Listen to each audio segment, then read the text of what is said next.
Let's analyze the two players, since many Real Madrid fans are wondering if the Frenchman has been signed to replace the Brazilian, who has left to reunite with ex-teammates Raphael, Varane and Ronaldo at Manchester United. The great temptation is to compare Tchouameni to the Brazilian for two reasons. The youngster has played a lot in that position for Bordeaux, Monaco his former team in France, and Real Madrid need a replacement in that position now. As Casemiro has left the Real Madrid, someone need to fulfill his place as Modric and Kroos need a partner in the center of the heart of Bernabeu. But, all the experts Marca has spoken to agree.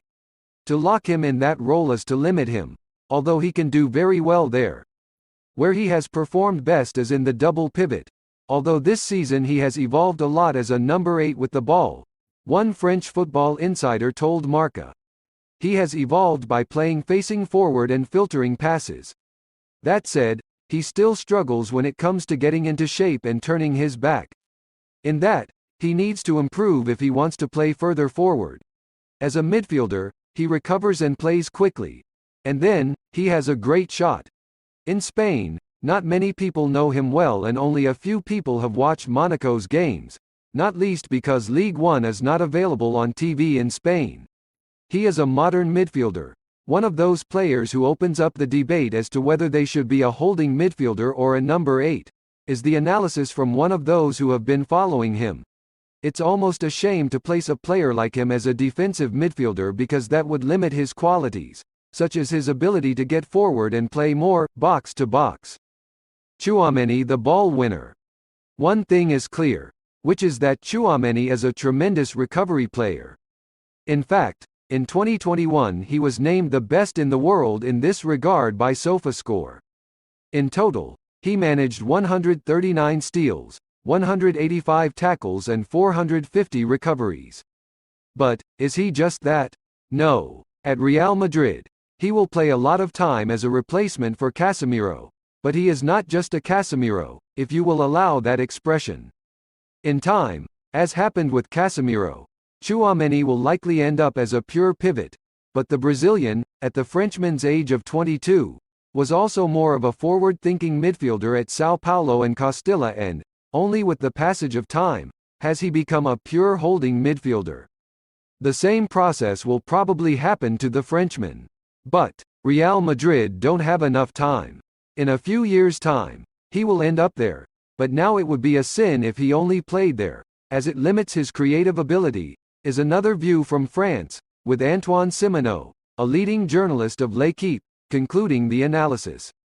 For me, he's not a Casemiro. It's true that he can be a great pivot, because he steals and recovers a lot. He is very powerful, has an impressive physical display and wins almost all his duels. He anticipates and reads the game very well. He is the present in this position and the future, either as a pivot or contributing more offensively. His power allows him to break lines, create space and unbalance defenses. Tchouameni stats after Casemiro departure. After Casemiro departure and Kroos suffering from injury, Carlo Ancelotti put his trust on the shoulder of French guns Camavinga and Tchouameni. In the La Liga match against Celta Vigo on the 21st of August, Tchouameni showed what he can bring to the table as well, even in a physical sense, and a particular clash with Fran Beltran stands out in the memory after the game. From there, he ran forward and put Vinicius Jr. through on goal. If Vigo was a test for the new signing, he passed.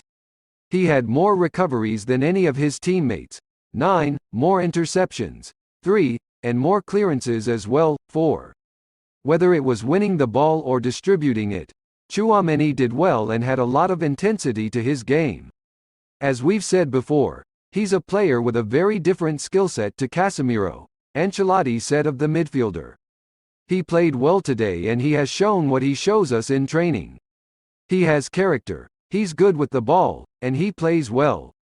The midfield did well and with Valverde's help, he's always important defensively. So there you have it. If you enjoyed today's content, make sure to like, subscribe, and click the notification bell so you don't miss any of our new videos. Until next time.